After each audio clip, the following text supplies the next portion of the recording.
Welcome to the Chasing Ebenezer show. This is a show where we talk about stuff, play you some music, and encourage you to be creative. This season, we are exploring the art of being human. We want to say thank you to our patrons who support us each month. If you want to know more about that, visit us on patreon.com/chasingebenezer. For more information about our musical endeavors, visit chasingebenezer.com. We hope you enjoy the show.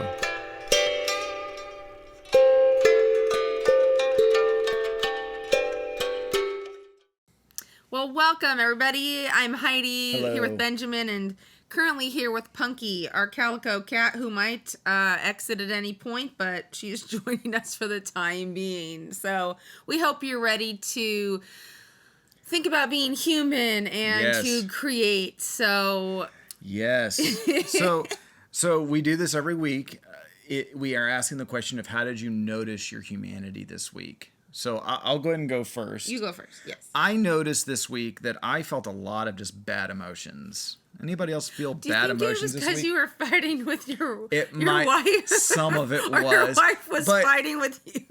Who was fighting with who? Who knows? You know. But no, I noticed myself feeling a lot more angry, a lot more depressed this week. And that's not necessarily a bad thing. One of the things I've heard said is that emotions don't necessarily carry facts, they carry information. And so I think that it was good to kind of process that and as it relates to us. What's the information I think we've been able to come to a good level of communicating with one another. But I don't like feeling angry or depressed. So that's how I felt my humanity this week. How did you feel it? Did you also feel angry and depressed this week? Well, I think already we somehow got the show order screwed up. Yes. We won't say what date this is that we're filming this. Yeah, so if at any point you're confused which episode you're on, so were we. So it's just so frustrating to feel like you plan and you plan, and you still cannot get it all right. That is so part of the human story, and it's so frustrating to me. That's so true. So, but it makes it enjoyable. I know for me, the things that I like, if I hear a mistake on a recording, there's a level of like relief I feel. If it's another artist. If it's another artist. It's your own now, recording. If I notice it for me, that's like literally all I hear in the song. Yeah. But yeah, it helps me feel like I'm connected to that person. So hopefully our mistakes today will help you feel more connected to us. Oh, and last night we were at Target.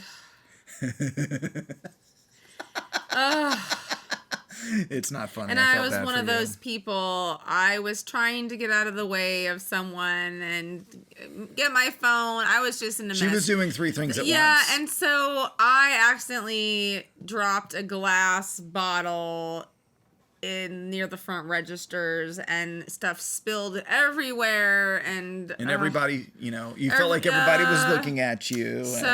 And then having to tell the store people I broke a glass bottle and there's stuff all over the floor. So that was pretty a little embarrassing. So I've had plenty of opportunity just in the last 24 hours to be human. And isn't it amazing how that stuff feels so devastating? It did. It felt like so embarrassing for about 15 minutes. I just felt horrible. But we all have done it.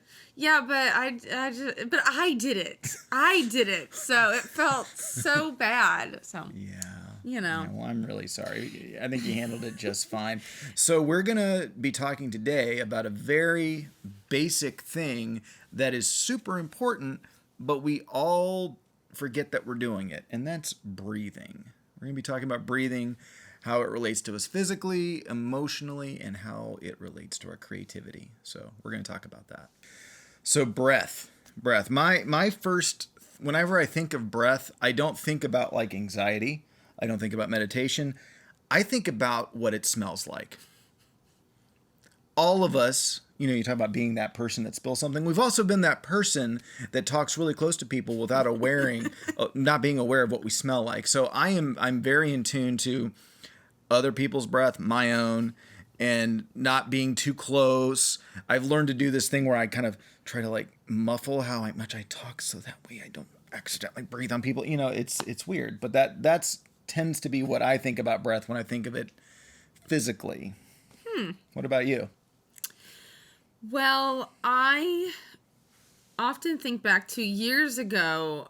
We were in Virginia. We were at a camp out. Yes. And I suddenly, I wasn't feeling great, and then I just started having trouble breathing. So get taken to I think an emergency room somewhere, and they keep trying to tell me I'm having a panic attack. I'm not having a panic attack. She was getting a little panicky hearing that because she knew she wasn't. So when they came back and told me, oh, you have pneumonia in one of your lungs, I was so, yes, there's something wrong with me that I can prove it. I'm not just making it up. And you're like, what's wrong with you? You're glad something's wrong. I'm like, yeah, but I know what it's like to physically not be able to breathe. That's different than anxiety and a panic attack. So that's kind of what I think about of not, because I've had pneumonia multiple times, bronchitis, and when you can't breathe, you're dead. I mean, that's deep. I mean, I'm trying to be really deep. So wait, you're saying that if I don't breathe, I'm gonna die? Pretty much. I just want to make sure I heard you correctly. Pretty much. So keep breathing. Yeah. I remember a movie I watched as a kid called The Big Blue. And it was about these divers that like learned how to hold their breath for really long periods of time and were underwater and so I always tried to, see how long I could hold my breath underwater when I was a kid, because we had a pool. I was one of those kids that had a pool growing up. And and just how I couldn't do it. Sometimes if you ever watch TV shows and you have those scenes where the character goes underwater and they're having to escape a car, do you ever hold your breath to see that if you were in that situation, could you hold your breath as long as the TV show said that they did? I already know the answer is no, so I do not try. These are things that I do when I'm watching television. Oh, good to know. But another thing about breath is that in recent years for me, I've learned that how I breathe really does affect my emotions. If I'm feeling stressed and I'm breathing rapidly or I'm not taking time to stop and breathe, that's not helping my anxiety at all. But if I'm taking time to breathe deep, to let it out, I do find that does help me relax and calm down. So that's how breathing has affected me emotionally. I start to feel calmer when I'm breathing deeply. What about you? What have you noticed about your breathing as it relates to your emotions? Well, I don't know. Am I not breathing because I'm stressed, or am I which is first? Which comes first? Yeah, but when we do take time throughout the day to breathe, it does kind of just pause, reset kind of the stress mood. So I think I'm already stressed, so then I'm not breathing well, and then. So basically, you really can't control everything that makes you feel stressed, but how your relationship with your breathing can either bring down or ramp up the stress that you're already experiencing. I think so. I think that's... At least that's what therapists asked me to do. Is my long line of therapists encouraged me to do deep breathing. Yeah. And it's interesting this past year because a lot of focus has been on breath because of COVID. Seriously. I mean, that's what people eventually are who are dying. They can't breathe. And I mean, that's how man began, is that God breathed this life into him. So It's just been interesting that that's kind of been such a focal point for so much of the past year or so, that oxygen is so vital that, when there's, we had the fires in Oregon and you just can't breathe. And so it's just so, until you start paying attention, you just take it for granted. Yeah, it's true. That's very true. And so, but yet when I'm told, okay, you need to calm down and breathe, it feels like I'm being stopped. I'm being derailed from my activities. So it feels like more of an annoyance to stop and do the deep breathing. So clearly we don't place enough value on it till we don't have it. And there you go. That's a good point. It's like water, which I think we're going to talk about, next week. But we're off, so who knows? You'll find out. Who knows when we're going to talk about it? So what does this have to do with creativity? As we're talking about being human, let's shift it a little bit. Why is breathing important for creativity?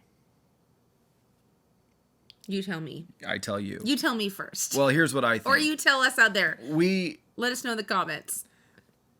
We can sometimes struggle with just jumping in and doing something without being able to slow down and enter into doing something, if that makes sense. Like I can just fall into my day. Thing to thing. Exactly. Okay. Like when if I'm preaching, which I do, the most stressful moments I have are the ones leading up to me getting ready to get on stage and give my sermon.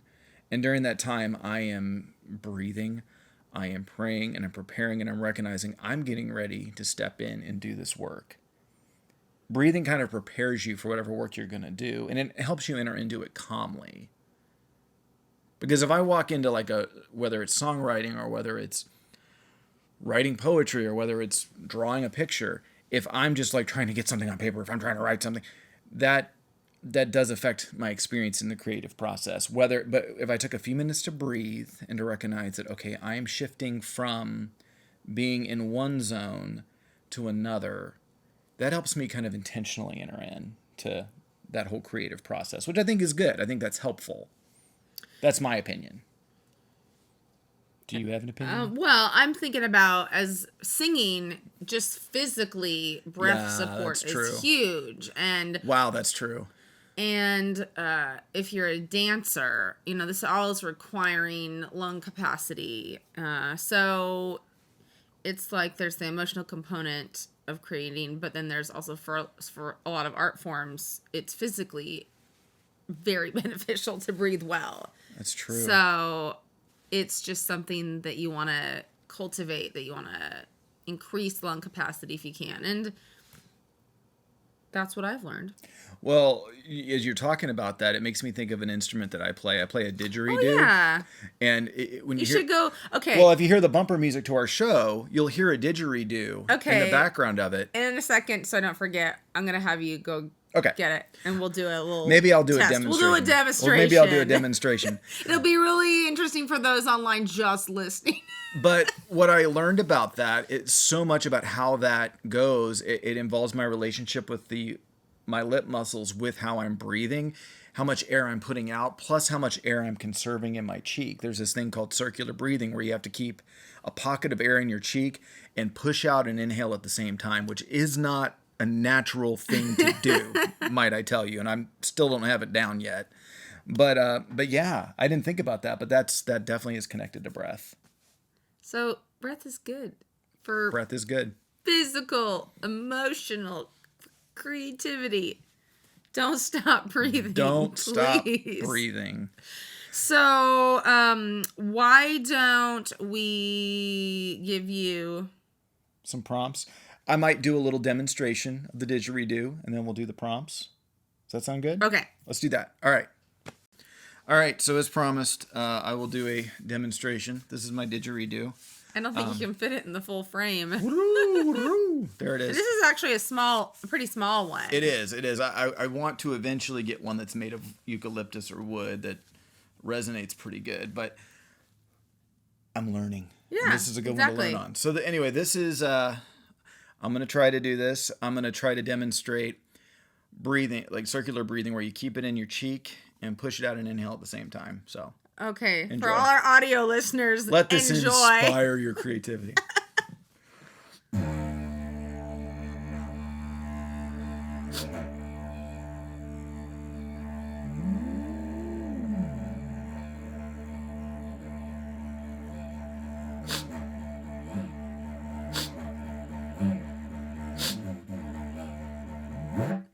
There you go. Good job. I was almost going to ask you, do you want to be tickled right now? No. The answer to that question is always no. Always no. It's always no. Just so everybody is aware of that. I am not a person who likes to be tickled. So, creative prompts. What do you want to say about that? Okay, once again, we've got free worksheet journaling prompts on Patreon. That's for anyone, whether you're a giver or not to us, you can print that off.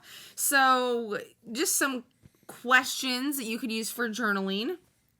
I didn't even remember I wrote this one. If breath was a color, what would it be? Ooh. What do you think?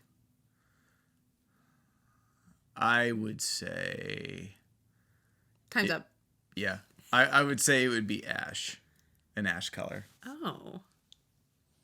Like a combination of Sounds a little morbid. white, black, and grays all together. Okay. I was thinking blue. We're made of dust, so I kind of... Okay. Yeah. like that Yeah. about Cool. I like it though. So there's some journaling questions. We're probably going to fail at it, but we want you to start your day breathing, like intentionally breathing. You're going to be breathing you're when gonna you wake up because but- you're alive. or but- just throughout the day. I'm working on it. So good things to do just throughout your day. Here's a cool one you could do. You could blow up a bunch of balloons and do a sculpture with them.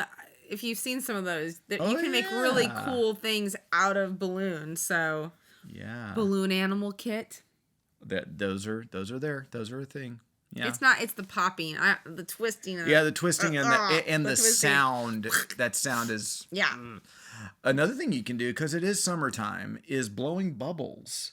That requires that requires like breath support. If you breathe too quickly into it, I know.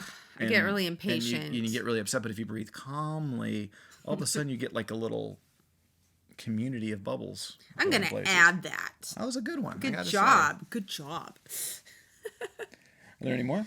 I don't know. No, I don't have any more. So that means that you got to come up with your own. And if you intentionally breathe a few times this week, then you've done your prompt. Good job. So we're going to give you an opportunity to do that right now as we kind of finish our show out. The song that we're going to do, and so for those of you who are listening on the podcast, sorry, you're only going to hear the song. For those of you who are watching, you're going to get a video to kind of help as well. This is a video I made for Ash Wednesday. With some pre-recorded music. So as you watch the video, as you listen to the background music, just take some time to breathe in, breathe out, and just allow yourself to be calm and allow yourself to be present. Happy breathing. Happy breathing. Happy being. Happy humaning. We love you and we'll see you next week. Bye.